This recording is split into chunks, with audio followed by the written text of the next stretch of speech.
भंजनाय सुखं कुरु फट् स्वाहा। ओम नमो हनुमते भयभंजनाय सुखं कुरु फट् स्वाहा। ओम नमो हनुमते भयभंजनाय सुखं कुरु फट् स्वाहा।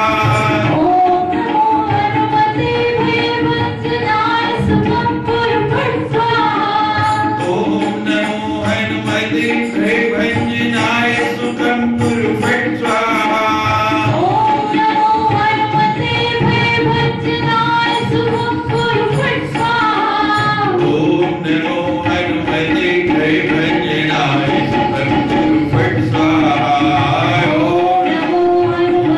भयभंजनाय सुखं कुरु फट् स्वाहा।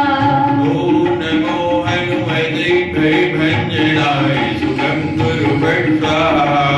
ओम नमो हनुमते भयभंजनाय सुखं कुरु फट् स्वाहा। ओम नमो हनुमते भयभंजनाय सुखं कुरु फट् स्वाहा। ओम नमो हनुमते भयभंजनाय सुखं कुरु फट् स्वाहा। ओम नमो हनुमते भयभंजनाय सुखं कुरु फट् स्वाहा। ओम नमो हनुमते भयभंजनाय सुखं कुरु फट् स्वाहा। ओम नमो हनुमते भयभंजनाय सुखं कुरु फट् स्वाहा। ओम नमो हनुमते भयभंजनाय सुखं कुरु फट् स्वाहा। ओम नमो हनुमते भयभंजनाय सुखं कुरु फट् स्वाहा। ओम नमो हनुमते भयभंजनाय सुखं कुरु फट् स्वाहा। ओम नमो हनुमते भयभंजनाय सुखं कुरु फट् स्वाहा। ओम नमो हनुमते भयभंजनाय। देह विशाल परम हरवाए, मंदिर दे मंदिर जड़ धाए।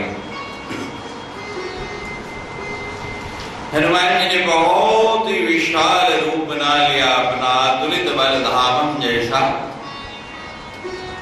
इतना विशाल रूप, देह विशाल। अब जितना विशाल और स्थूल का शरीर हो जाए उतना चलना फिरना मुश्किल हो जाता। हो जाए, स्थूल हो जाए तो कोई भी कार्य करना बड़ा कठिन और फुर्ती तो रहती नहीं शरीर में। लेकिन हनुमान जी बहुत विद्वान हैं, देही विशाल। आगे के लिखे परम हलवाई, लेकिन बहुत हल्का है, भार विहीन है। शरीर ऐसा नहीं हो कि धरती के ऊपर बोझ बन जाए, भार बन जाए, भार रहित रहे। व्यक्ति का स्वभाव ऐसा होना चाहिए कि जीवन में किसी के ऊपर भी बोझ नहीं बने, भार नहीं लगे, किसी को हल्का लगे। और ये आप कैसे कर सकते हैं? अपने व्यक्तित्व के द्वारा। अगर आपका व्यक्तित्व ऐसा है कि आप हर व्यक्ति से तालमेल बिठा सकते हैं, सामंजस्य रख सकते हैं, जैसी परिस्थिति हुई वैसे रह लिया, उसके अनुकूल अपने आप को ढाल लिया, तो संसार में आप किसी को भी भार स्वरूप नहीं लगेंगे, सबको भार रहित ही दिखेंगे। और यदि सब कुछ अपने अनुकूल ही चाहिए, हम थोड़ा सा भी प्रतिकूल नहीं रह सकते, तो हर एक को हमारा बहुत बोझ लगेगा, बहुत भार लगेगा। कितना भी प्रिय है वो भी हमें सहन नहीं कर पाएगा। जैसी परिस्थिति देखी,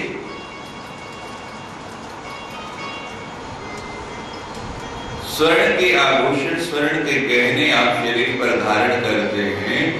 मैंने किसी व्यक्ति को स्वर्ण को धारण करे हुए नहीं देखा। कोई व्यक्ति ऐसे भी है कि सोने का टुकड़ा ही उठा के या जिस रूप में वो आता है उसको धारण करता है।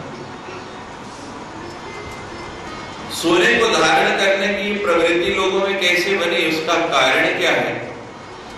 स्वर्ण के अंदर ये गुण है, जिस सांचे में डालते हैं वैसा अपने आप को ढाल लेता है, वैसा बन जाता है।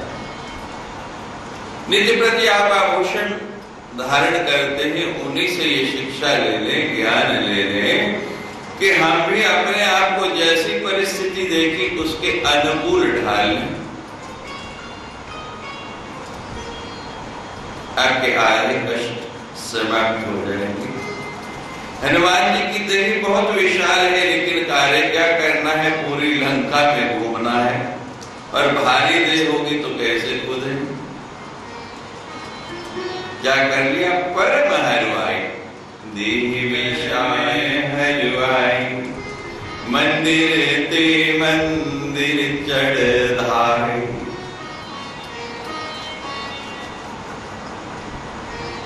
अब आग लगी है सब भवनों में, और आग लगा रही है, फिर भी मंदिर शब्द आ रहा है। तुलसीदास जी के ज्ञान की पराकाष्ठा देखिए, वो अब भी मंदिर कह रहे हैं हरे को, लंका के भवनों को। मंदिर ते मंदिर दौड़ धाई, एक भवन से दूसरे भवन पे हनुमान जी कूद रहे हैं, कूद कूद के सबको जलाते जा रहे हैं। लेकिन तुलसीदास जी ने उन भवनों के जो नाम है, जो अट्टालिकाएं हैं, कुछ भी नहीं कह रहे, सबको मंदिर का संबोधन कर रहे हैं। मंदिर ते मंदिर चढ़ाए। हनुमान जी जब एक भवन से दूसरे भवन पर कूदते हैं तो क्या बोलते हैं? जय श्री राम। और जय श्री राम कहाँ उच्चारण होता है? मंदिरों में ही होता है ना। जहाँ भगवान का नाम वही मंदिर हो, जहाँ भगवान का नाम नहीं, चाहे सोने चांदी का बना दो, मंदिर नहीं। मंदिर ते मंदिर धड़ धाए, एक भवन से दूसरे भवन कूदते जा रहे हैं और अपना कार्य करते जा रहे हैं। जय नगर भालोग विहारा, सारा नगर जलने लग पड़ा। जरई नगर, पूरे के पूरे नगर में चारों ओर आग लग गई। कोई एक भवन हो तो, कोई भवन नहीं बचा। जरई नगर भालोग विहाला, लोग जो है बेहाल हो गए। एक अग्नि से, उसके ताप से चारों ओर अग्नि जल रही है, और दूसरे हरे का अपना अपना सब कुछ जल रहा है। सब बड़े व्याकुल हो रहे हैं, बेहाल होके इधर उधर दौड़ रहे हैं। झपट लपट बहु कोटि करारा। आपने सुना पिछले दोहे में कि 49 प्रकार की वायु जो है वो प्रवाहित हो रही है, एक नहीं, और पूरे वेग से वायु बह रही है। स्वयं हनुमान जी की सहायता कर रही है, और उस वायु के वेग से क्या हो रहा है? झपट लपट, वो जो लपटे हैं, जब उसको हवा लगती है तो कैसे और उछलती है और बढ़ती है। जब आकाश की ओर उड़ रही है, झपट रही है कि आज कहीं कुछ बचेगा नहीं, कोई वस्तु भी रहेगी नहीं। झपट लपट और लपटे भी कैसे? बहुकोटि कराला, एक नहीं, दो नहीं, हजार नहीं, लाख नहीं, कोटि, करोड़ों लपटे उसकी उठ रही हैं आकाश की ओर। करोड़ों लपटे आकाश की ओर दौड़ती जा रही हैं, बढ़ती जा रही हैं। बहुकोटि, और एक करोड़ भी नहीं, कई करोड़, बहुकोटि कराला, करोड़ों की संख्या में वो लपटें आकाश की ओर जा रही हैं। लोग चिल्ला चिल्ला के भाग रहे हैं, और क्या चिल्ला रहे हैं? जिसे आप लोग भी जब दुविधा आ जाए तो चिल्लाते हैं, तात मात सुनई पुकारा। हे माँ, हे पिताजी, हे बप्पा, हे मैया बचाओ। ऐसे नहीं याद आती है, लेकिन जब अग्नि जलती है उसमें हम जलते हैं तो फिर सब चिल्ला रहे हैं, तात मात हा सुने पुकारा, सब केवल यही पुकार रहे हैं, चारों तरफ दूसरा कोई शब्द ही नहीं सुनता है। पर पुकार पुकार के क्या कह रहे हैं, ये अवसर को हमें उबारा, कि इस अवसर से, इस अग्नि से, इस ज्वाला से हमें बचाओ। प्राणी मात्र की यही परिस्थिति है, जब दुखों की, कष्टों की अग्नि में जलता है तब इसी प्रकार पुकारता है। और जब शीतलता आती है, थोड़ा सा सुख होता है, शांति होती है, फिर वो भूल जाता है।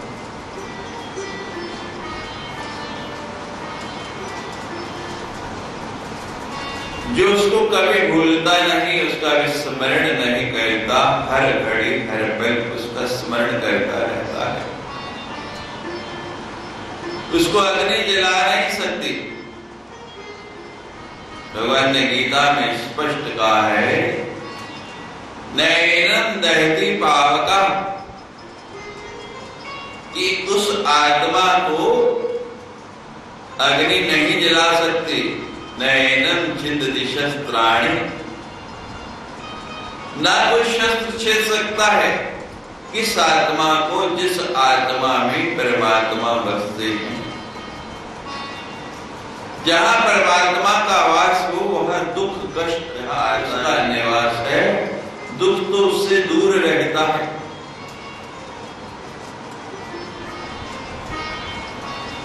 और अगली चौपाई में आप सुनेंगे कैसे दूर रहता है।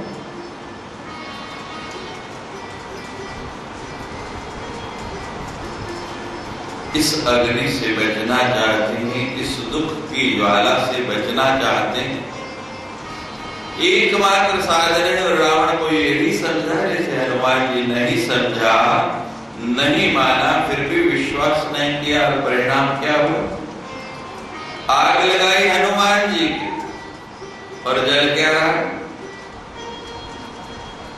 जो दूसरे के घर को आग जलाता है उसका घर स्वयं भी नहीं बचता। और हनुमान जी की तो केवल पूंछ में आग लगाई, और यहाँ पूरी की पूरी लंका में अग्नि लग गई, पूरी की पूरी लंका जल रही है। जब तक हनुमान जी समझाते रहे, कहते रहे, तब तक किसी की समझ में नहीं आया, किसी ने इस बात को नहीं माना। बाजे ढोल गई सब ताली, सब ताली बजा रहे हैं, ढोल बजा रहे हैं, लात मुंह से मार रहे हैं। अब जब अपना जला, फिर सुधी आई, हम जो कहा यह कभी नहीं हुई। अब कहते कि हमने पहले ही कहा था ये बंदर नहीं है, बानर नहीं है। पहले हनुमान जी समझाते रहे, तब नहीं माना,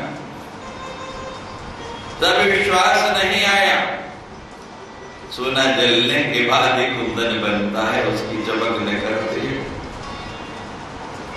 अब जब अग्नि लगी तो स्वरूप नजर आने लगा। हम जो कहा यह कभी नहीं हुई, हमने तो पहले ही कहा था कि ये बंदर नहीं हो सकता जिसकी पूंछ इतनी बढ़ रही है। वो तभी विश्वास कर लो कि साधारण वानर की, साधारण बंदर की पूंछ थोड़ी बढ़ सकती है। वो तो कोई करामाती बंदर है, कोई भगवान का दूत ही है, जिसकी जितना कपड़ा लपेटते जाते हैं पूंछ और बढ़ती जाती है, और बढ़ती जाती है, और बड़ी होती जाती है, लेकिन फिर भी विश्वास नहीं होता।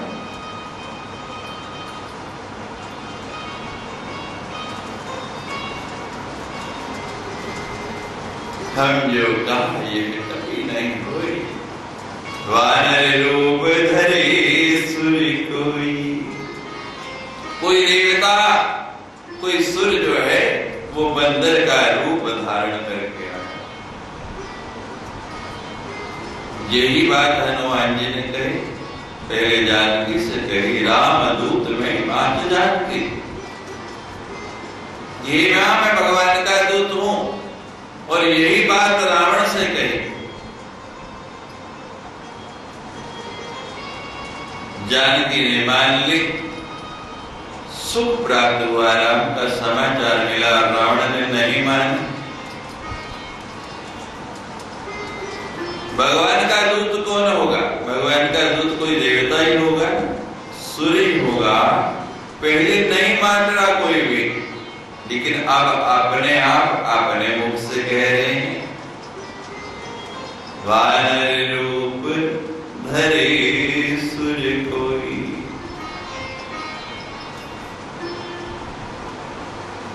व्यक्ति की हर की दुविधा यही है,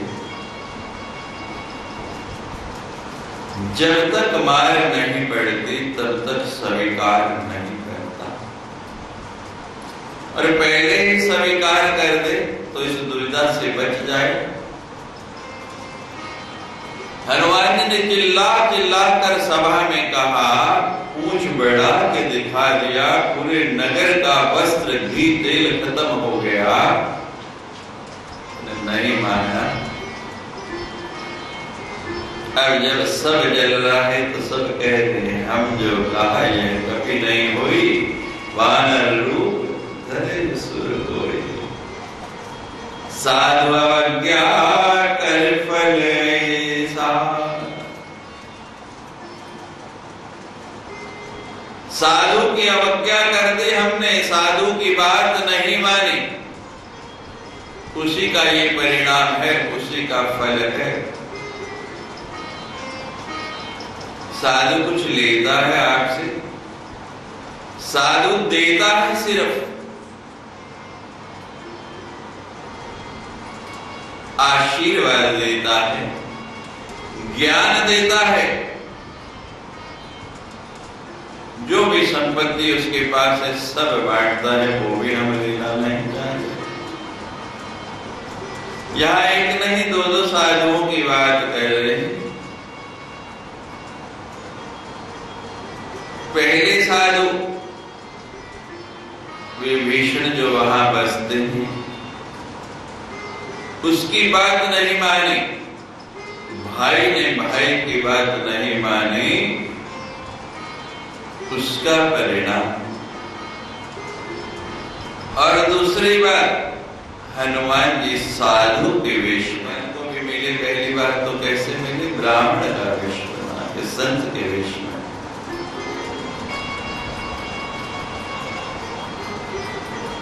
लेकिन साधु स्वीकार नहीं होता, दुर्जन जल्दी स्वीकार होता। साधु की अवज्ञा करना, उसका उल्लंघन करना, उसकी आज्ञा को ना मानना, समझो आपने दुखों को निमंत्रण दे दिया। क्योंकि साधु निष्कपट है, साधु किसी से द्वेष नहीं रखता, साधु किसी से वैर नहीं रखता, साधु सबका हित चाहता है। और फिर भी हम उसकी बात को स्वीकार नहीं करते। भगवान के द्वारपाल जय विजय साधुओं को अंदर जाने से मना किया, रोका, और साधु अवज्ञा का फल क्या हुआ? राक्षस कुलों में जन्म लेना पड़ा।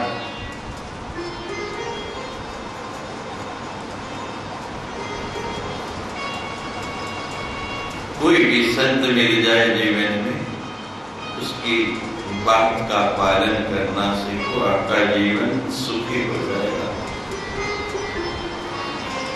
ये साधु की अवज्ञा का फल देख रहे हैं। साधु अवज्ञा कर फल ऐसा, जरई नगर अनाथ कर जैसा। सारे का सारा नगर, सारे की सारी लंका कैसे जल रही है? जैसे किसी अनाथ का घर हो, जिस घर का कोई मालिक नहीं, और जिसका मालिक नहीं, उस घर को कौन बचाने दौड़ेगा? वो कैसे बचेगा? मालिक होगा तो प्रयास करेगा, कोई पानी लाएगा, किसी से सहायता मांगेगा। यहां तो पूरा नगर अनाथ की तरह जल रहा है, क्यों पता ही नहीं लग रहा। करोड़ों लपटे जल रहे हैं कि किस किस का घर कहां है, ये भी नहीं समझ आ रहा। और बचाए कौन, पुकारे किसको? एक का जल रहा हो तो दूसरे से कहे सहायता करे, यहाँ तो सबके जल रहे हैं। और कैसे जल रहे हैं? अनाथ कर, जो अनाथ है, ना जिसका कोई मालिक है और ना जिसका कोई राजा है, रावण जैसा राजा है जिस देश का, वो भी वहां निश्चेष्ट खड़ा है, वो भी उसको बचाने के लिए। बचाए कैसे? इधर देखता है जल रहा है, उधर देखता जल रहा है, उधर देखता है, उधर देखता, ऊपर नीचे 10 सिर है, 10 दिशाओं में दिख रहा है कि स्वाय अग्नि की कुछ नजर नहीं आ रहा। बचाऊं तो बचाऊं कैसे? कोई तो दिशा किसी ओर से तो जाऊं। जरई नगर अनाथ कर जैसा। और जल भी कैसे रहा है? जारा नगर निमिष एक माही। सारे का सारा नगर जलते हुए देर कितनी लगी? एक निमिष में। निमिष जानते हैं क्या होता है? ये हमारी आंखों की जो पलकें हैं, इनको नेमी कहते हैं। जितनी देर पलक झपकती है उसको एक निमिष कहते हैं, एक बार पलक झपकने को। और पूरी लंका को जलते हुए कितनी देर लगी? एक निमिष। कपड़ा लपेटने में, बोरियां बांधने में तो पूरा दिन लग गया,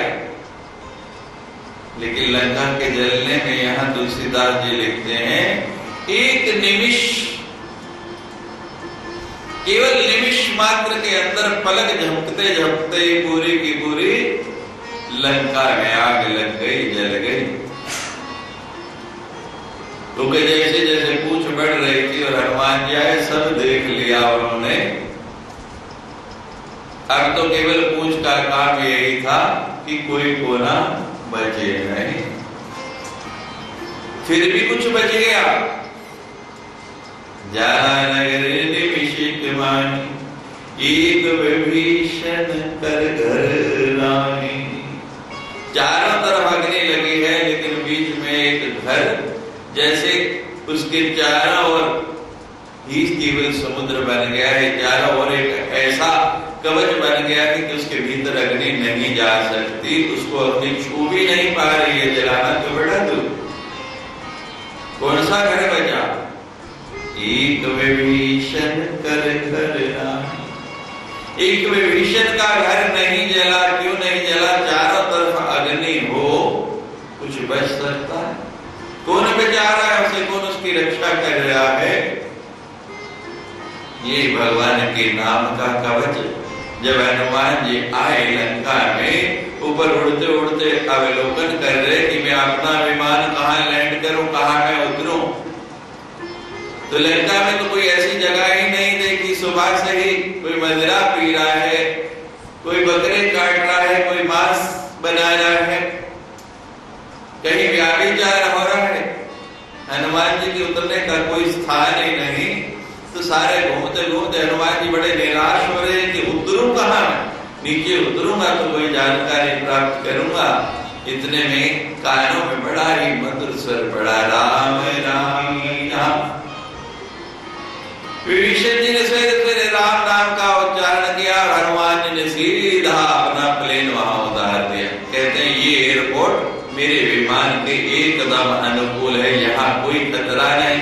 क्योंकि हनुमान जी का विमान बहुत बड़ा है और जितना बड़ा विमान हो उतना बड़ा उसके लिए रनवे चाहिए सुरक्षित उतरने के लिए।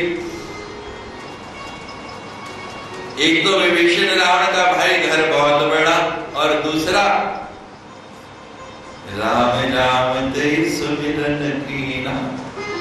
और वही राम नाम जो हनुमान जी ने सुना, सवेरे सवेरे वो सुमिरन कर रहा है, वो उस घर का कवच बन गया। अग्नि उसको छू नहीं पाई, वो घर जला नहीं, वो बीच में बचा पड़ा है और चारों ओर अग्नि की लपटें निकल रही हैं, आग लगी हुई है, पूरे की पूरी लंका जल रही है। ताकर जरा ना सोत ही कारण गिर जा।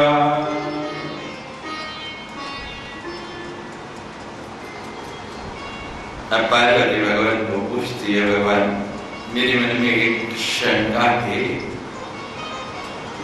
एक विचार उठ रहा है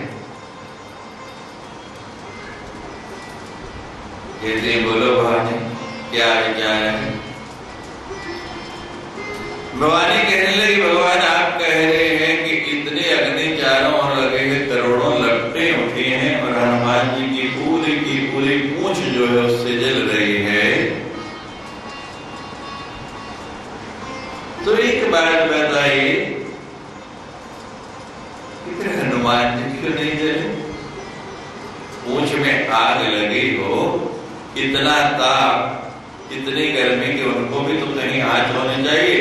और हनुमान जी को अगर आपने दर्शन किया हो, वानर को देखा और नहीं देखा तो हमारे आश्रम में जो विग्रह है भगवान का, उनको देखें तो पूरे शरीर में रोए रोए हैं, बाल ही बाल है। और बाल कितनी जल्दी अग्नि पकड़ता है। तो भवानी ने प्रश्न किया, भोलेनाथ कहते हैं मैं तो भोला हूं ही, लोग मुझे भोला कहते हैं, लेकिन तू मेरे से भी ज्यादा भोली है। कि हनुमान जी जल कैसे सकते हैं? ताकर दूत। हनुमान जी किसके दूत हैं? ताकर दूत। किसके? अनल जही सिरजाग्नि, जिनकी सेविका है। अग्नि भी तो भगवान की सेविका है ना, तो अग्नि जिन कैसे जला सकती है? उसमें इतनी सामर्थ्य ही कहां? यानी जो भगवान ने कहा दूत ही उनका नाम लेने वाला है, उसका अग्नि भी कुछ नहीं बिगाड़ सकती।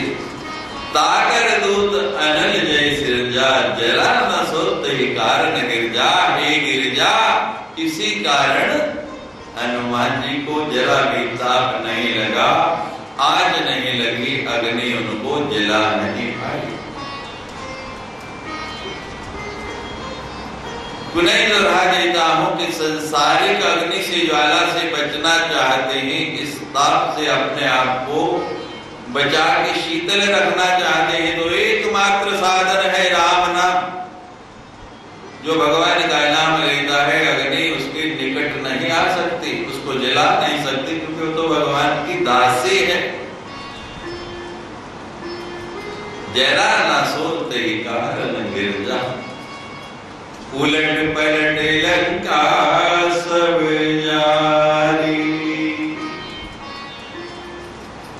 अब हनुमान जी क्या कर रहे हैं? बड़ा ही नीति का काम कर रहे हैं। आजकल तो गैस का जमाना आ गया, लोगों को पता ही नहीं। आप कभी भी आग लगाओ, मान लो आपके यहाँ बहुत से ऐसे कागज हो गए कि जो व्यर्थ हो गए, उनको अग्नि जब लगाते हैं तो क्या होता है? ऊपर ऊपर से तो जल जाते हैं, नीचे नीचे कागज वैसे के वैसे ही रहते हैं। उपले जलाओ गोबर के, लकड़ी जलाओ तो उसमें भी ये ऊपर ऊपर से जल जाएगी, नीचे वैसी की वैसी रहेगी। और हनुमान जी तो बहुत बुद्धिमान है, कहते हैं ये ऊपर ऊपर से जल जाए और कहीं नीचे से सुरक्षित रह जाए, ये काम भी नहीं होने देना। तो अब क्या कर रहे हैं? एक एक घर को उठा के पलट रहे हैं, उलट पलट के, नीचे से भी बचे नहीं। कहते मैंने नाम निशान रहने नहीं देना। और वो पूछ कौन है? पार्वती, जो कहती मेरे पास नहीं रही तो तेरे पास कैसे रहेगी? और हनुमान जी और विद्वान हैं, वो कहती है जरा सा भी अंश बच जाए, अंकुर फिर निकल आता है, फिर पेड़ बढ़ जाता है। दुबड़ा घास जो है जिससे आप पूजा में प्रयोग करते हैं, उसके विषय में कहा गया कि 12 साल भी उसको निकाल के रख दो जमीन से, और 12 साल बाद फिर जरा सा पानी मिल जाए, फिर हरी हो जाती है। चाणक्य की नीति थी, एक बार उसको कांटा चुभ गया चलते चलते पांव में, वो वहीं बैठ गया, कांटे की झाड़ी को उखाड़ा, लस्सी लेके आया दही की, और लस्सी को उसके अंदर डालता जाए। कहने लगे चाणक्य तूने इसको निकाल दिया, पेड़ खत्म हो गया, अब ये क्या कर रहा है? कहते ये कभी भी इसका अंकुर दोबारा निकल सकता है।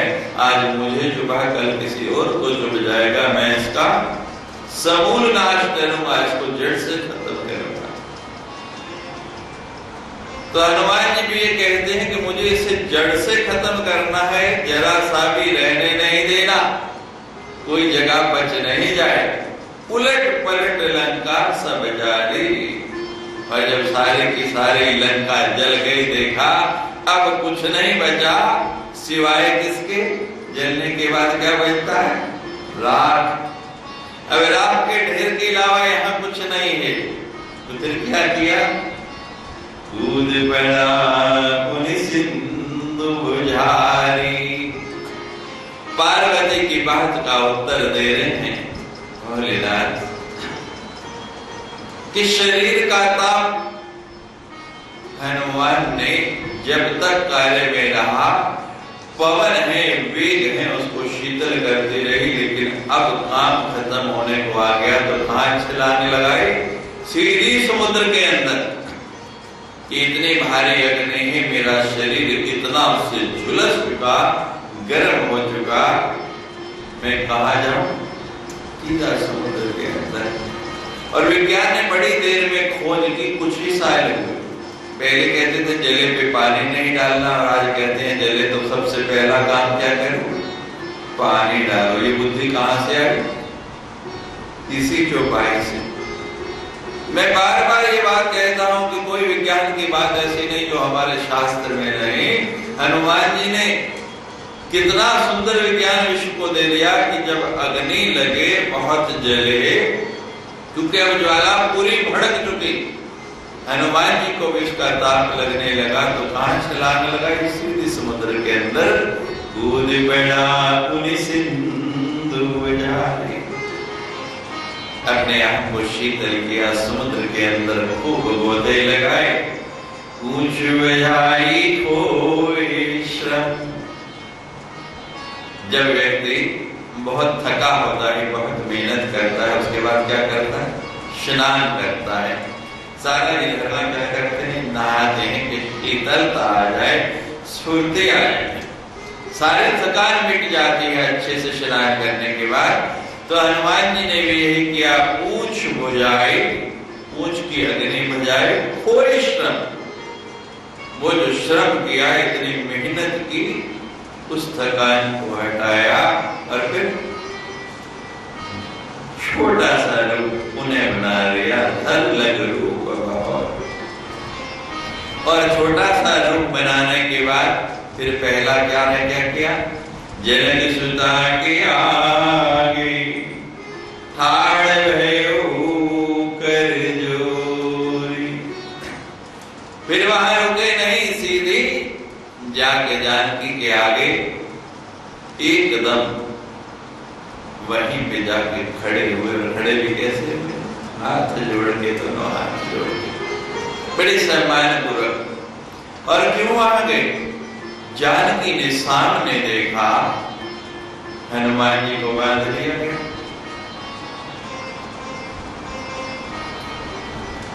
हनुमान जी संदेश लेके आए, मुझे शीतलता दी और स्वयं बंध गए।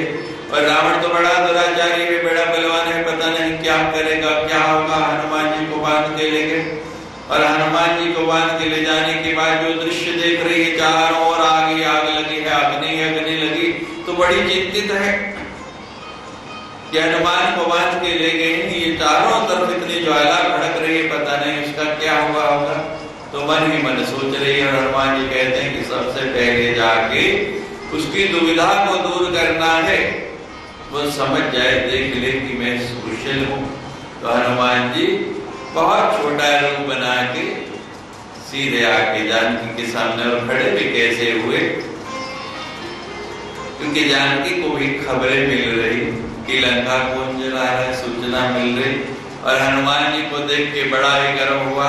इससे पहले कि वो प्रशंसा करे, कुछ कहे कि हनुमान जी तुमने इतना बड़ा काम किया, ये किया, तो हनुमान जी पहले छोटे बन गए कि मैंने कुछ नहीं किया। और उसके बाद हाथ जोड़ दिए कि माँ, ये तो सब तेरी शक्ति है, तू ही शक्ति है, तेरे ही प्रताप से मैं ये कर पाया। तो क्या वार्तालाप होता है जानकी और हनुमान जी के बीच का विषय रहेगा। जयकारा वीर बजरंगी हर हर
पूछ बजाए खुश समझ लग रूप बहोर, जनक सुता के आगे ठाड़ हुए होकर दो।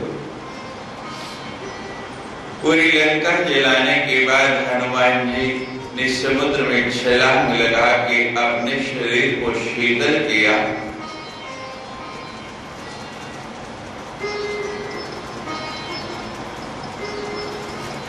और उसके उपरांत जनक सुता जगत जननी जागने के समक्ष जाकर बहुत छोटा सा रूप बना के, लघु रूप बना के खड़े हो गए।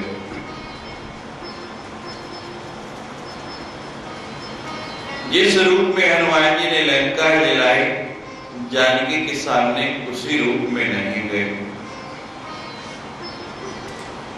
कि हनुमान जी का प्रयोजन क्या है, लंका में किस लिए आए। जानकी को शीतलता देने के लिए वो पहले ही विरह की अग्नि में तिल तिल जल रहे थे।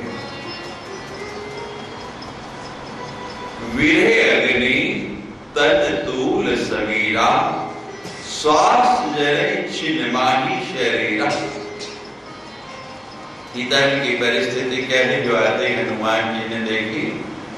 विरह की अग्नि में उनका पूरे का पूरा तन ऐसे जल रहा है जैसे सूखा काष्ठ जल रहा हो, और ऊपर से वायु बह के उस अग्नि को और बढ़ा रही। और जो हनुमान जी ने देखा वो ही किया,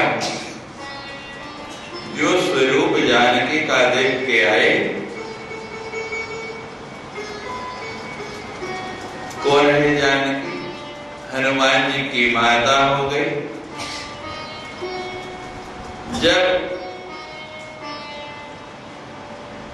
हनुमान जी ने विशाल रूप बना के दिखाया, कर भूधराकार शरीरा सब्र भयंकर अति बल वीरा, सीता मन भरोस तब है उन्हीं लगरू पवन सुत ले। तो तब सीता जी क्या बोली, है सुत कभी सब तुम्हें समाना। कि हनुमान जी कि भाई आप भी ऐसे हैं या राम जी की सेना में सारे के सारे वानर ऐसे हैं। पहली बार सुत कहा, पुत्र कहा, स्वीकार कर लिया। और वो सुत ही क्या, वो पुत्र ही क्या जो अपनी मां को अग्नि में जलते हुए देखे। तो हनुमान जी ने पहला कार्य क्या किया, सीता मन भरोसा पे, यहाँ तो भरोसा बना है, लेकिन हनुमान जी कहते हैं पहले मैं तुम्हारा भरोसा और दृढ़ करूंगा। ये मां तुमने पूछा है कि सारे के सारे वानर मेरे जैसे हैं? पहले अपना स्वरूप दिखाया और अब अपना बल भी दिखा रहे हैं। जैसे मां अग्नि में जल रही है वैसे पूरी की पूरी लंका को जला डाला, और जैसे उस अग्नि में वायु बढ़ावा डाल रही है उसको और भड़का रही है। हनुमान जी ने एक तरह की नहीं 49 प्रकार की वायु जला के उस अग्नि को इतना भड़का दिया कि लंका का कोई कोना छोड़ा नहीं थी जिसको जलाया नहीं। पहला तो ये काम किया, दूसरे अग्नि में जलते हुए सीता के पास आए, वो तो पहले ही अग्नि में जल रही है और हनुमान जी आए उसे शीतलता प्रदान करने के लिए। तो हनुमान जी ने क्या किया कि पहले समुद्र में गए, स्वयं शीतल हुए। जो स्वयं जल रहा है वो दूसरे को शीतलता क्या देगा? वो तो उसे और जलाएगा। दूसरे को शीतल करना चाहते हैं तो पहले स्वयं शीतल बनो, दूसरे को आनंद देना चाहते हैं तो पहले स्वयं आनंदित हो। जिसके पास अपने खाने के लिए होगा वही दूसरे को खिलाएगा ना, जिसके पास अपने ही खाने के लिए नहीं वो दूसरे को क्या खिला सकता है? समुद्र के अंदर कूदे, अपने आप को शीतल किया कि मैं बिल्कुल शीतल होके फिर मां जानकी के पास जाऊं, और बड़ा रूप तो दिखा दिया।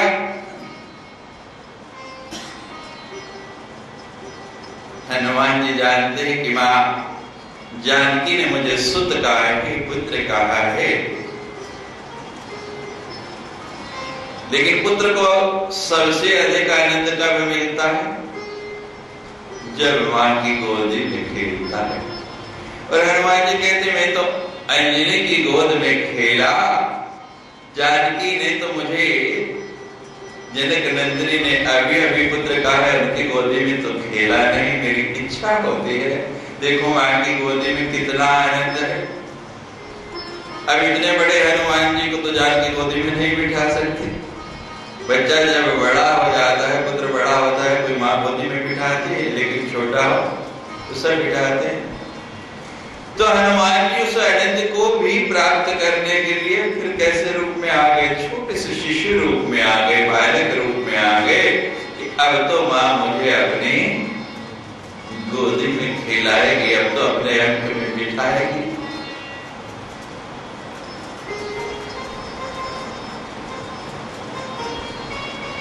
और लघु रूप करके आएगी कैसे?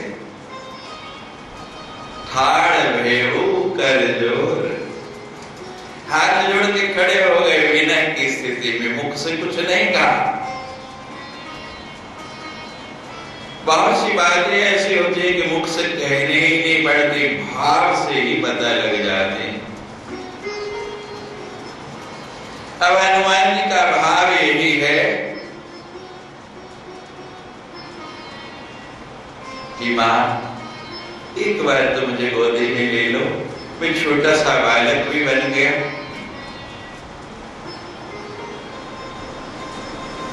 और जनक सुता को पढ़ते हुए उनके भावों को देर नहीं लगी, क्षण भर भी नहीं बीता, जानकी समझ गई और हनुमान जी को उठा के झट से अपने अंक में अपनी गोदी में बिठा लिया। जानकी भी आनंदित हो रही है और हनुमान जी भी आनंदित हो रहे हैं।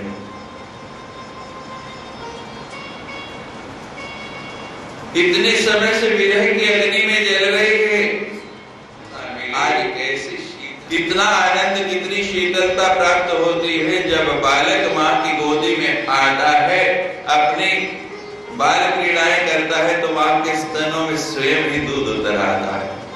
ऐसा वात्सल्य प्रकट होता है। जानकी को इतना आनंद मिला, इतनी अनुभूति हुई,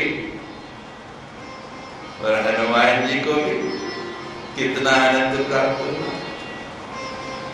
जीवन में इस सूत्र को आप अपना लो। यदि आनंद लेना चाहते हैं तो पहला कार्य क्या है?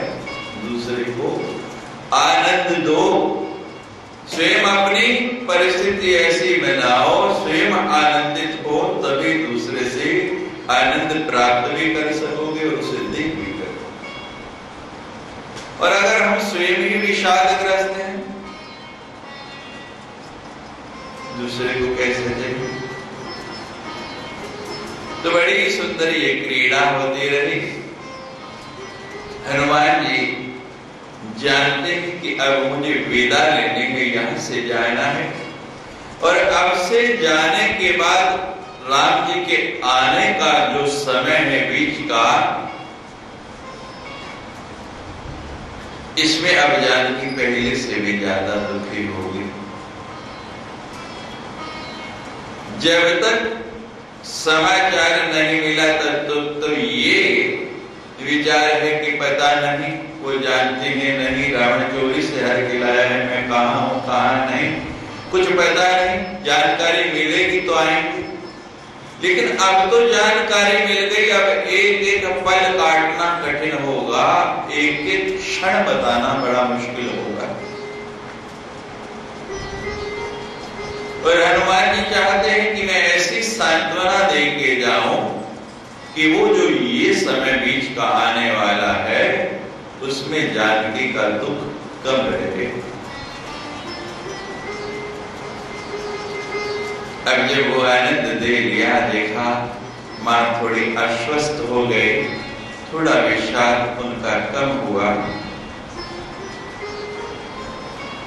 तो अब हनुमान जी कहने लगे, विदा मांगने लगे। और जाना है, सीधा ये नहीं कहा कि मुझे जाना है, स्पष्ट नहीं कहा कि मैं जा रहा हूं। कहां से बात शुरू करते हैं? इतनी देर मां की गोदी में बैठे बैठे हनुमान जी यही सोच रहे हैं कि अब मैं, और कहने का ढंग देखो उनका कितना सुंदर है। माधव मोहे दीजे कछु चीन्हा, जैसे रघुनायक मोहि दीन्हा। कहने लगे, हे मां, मैं इतनी दूर आपके पास आया, आपकी खोज की, आपको मिल गया, लेकिन भगवान को जाकर क्या कहूंगा कि मैं जानकी को देख के आ गया, मुझे जानकी मिली या नहीं मिली, इसका प्रमाण क्या दूंगा?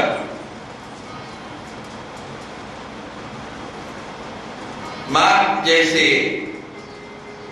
भगवान ने आपके लिए मुझे निशानी दे के भेजी, जैसे रघुनायक मोहे दीना, जैसे भगवान ने आपके लिए मुझे निशानी दी थी, इसी तरह आप भी कोई ना कोई चिन्ह, कोई ना कोई निशानी दीजिए कि मैं जाके भगवान को बता सकूं कि मैं जानकी से मिल के आया हूं और उसने ये वस्तु आपके लिए प्रमाण के रूप में दी है। कितना सुंदर, कितना बुद्धिमान चरित्र है। कहा भी नहीं कि मुझे जाना है और कहते भी दिया। कोई भी बात इस ढंग से कहो कि दूसरे को कष्ट नहीं, दूसरे को मुश्किल नहीं आए। बात वही होती है, कहने का ढंग अलग हो जाता है। आप जीवन में अक्सर सुनते हैं, बड़ी ही प्रसिद्ध बात है, आधा गिलास जल से भरा हुआ है। एक व्यक्ति कहता है आधा गिलास खाली है और दूसरा कहता है आधा भरा हुआ है। दोनों की बात में कोई अंतर है? दोनों बिल्कुल सच बोल रहे हैं, लेकिन इतने से ही व्यक्ति की सोच का, उसकी जीवन शैली का पता लग जाता है। एक संतुष्ट है, उसको बहुत संतोष है, कहता है कि आधा भरा हुआ है, वो आधा भी नहीं देता तो हम क्या कर लेंगे? दूसरा, संतुष्ट नहीं है, उसकी भूख बहुत है, उसको खाली ही दिखता है, वो कहते हैं आधा खाली है। जिसको खाली ही दिखता है वो कभी भर नहीं सकता, और जिसको भरा हुआ दिखता है वो सदा भरा हुआ है। बहुत ही सुंदर एक अंग्रेजी के लेखक ने लिखा है कि भगवान ने इतना बनाया है कि संसार में हर व्यक्ति के लिए बहुत है, किसी के लिए कोई कमी नहीं छोड़ी। और इसका प्रमाण है विष्णु कि भगवान आप सब जीवों को भोजन देते हैं, कहते हैं हाँ, कहते नहीं एक जीव रह गया, कौन रह गया? युद्ध करते हुए एक घंटा टूट के रथ से गिर पड़ा, उस घंटे के नीचे बहुत वजनी घंटा, एक छोटा सा जीव उसके अंदर रह गया। कहने लगे भगवान उस घंटे के बीच में एक जीव बड़ा है जिसको आपने भी नहीं देखा। भगवान कहते उठाओ घंटा, और देखा तो उसके आगे भी खाना पड़ा। लक्ष्मी को वहम हो गया, उसने भी यही प्रश्न किया, डिब्बे में एक कीड़े को डिब्बे में बंद करके ताला लगा के अलमारी में रख दिया। भगवान के कहने से जब बाहर निकाला, देखा उसके आगे भी अन्न का दाना पड़ा है। सोच की बात है, हमारी सोच कैसी है वैसे ही हम बात करेंगे। ऐसा बोलो, इतने सुंदर ढंग से बात करो कि सामने वाले को कष्ट नहीं हो। एक जोशी था, एक राजा के दरबार में गया, बहुत प्रसिद्ध जोशी। राजा का हाथ देखा और देखते ही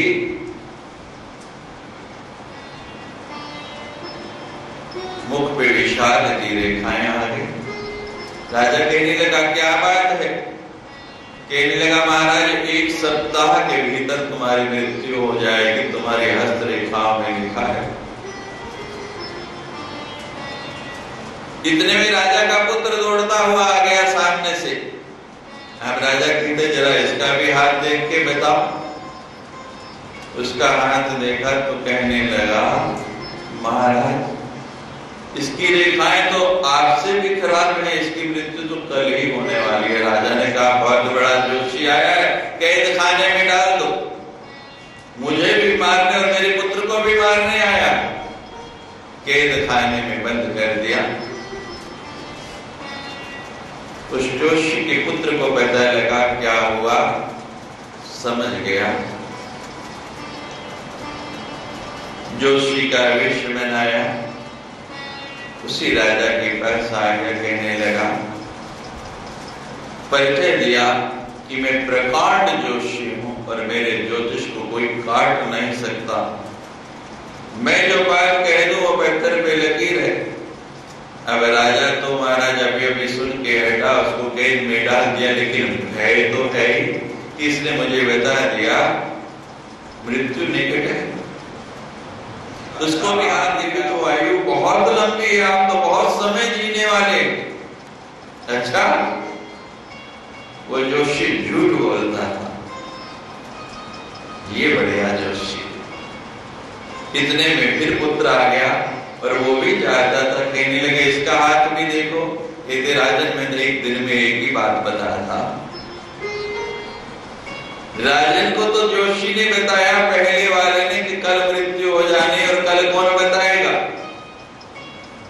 राजन कहता है जो तुम्हें चाहिए मैं दूंगा, लेकिन इसका भी बताओ। कहते हैं वायदा करो कि मैं जो मांगूंगा दोगे। कहने लगे वायदा किया, उसका हाथ देखा, कहने लगा राजन मैंने जो कहा वो बिल्कुल सत्य है, तुम्हारी आयु इतनी लंबी है कि तुम अपने पुत्र से भी ज्यादा जियोगे। दोनों की बात में कोई अंतर है? वही बात उसने कही, वो उसने कही। राजा कहता ये कहता मैं पुत्र से भी ज्यादा जीऊंगा, पुत्र भी बहुत जिएगा, मैं भी बहुत जीऊंगा।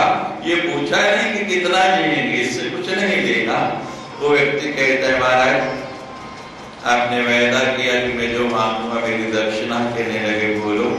कहने लगे वो पहले वाला जोशी है उसे छोड़ दो। अब छोड़ना पड़ गया, वो छूट गया। जब चलने लगा तो राजा उस जोशी से कहता है कि देखो तुमने कितनी मुझे भय में डाल दिया, कितनी शंका में डाल दिया। तुम कहते थे कि हफ्ते बाद मैं मर जाऊंगा और कल तुम्हारा पुत्र मर जाएगा, और ये देखो जो जोशी आया है कितनी सुंदर बात कह रहा है कि मैं अपने पुत्र से भी ज्यादा जीऊंगा। तो कुछ बोला नहीं, हंस के चल पड़ा। बात कहने का तरीका ऐसा रखो कि स्वयं को भी शांति मिले और सामने वाले को भी शांति मिले। और हनुमान जी तो बड़े गुणी हैं।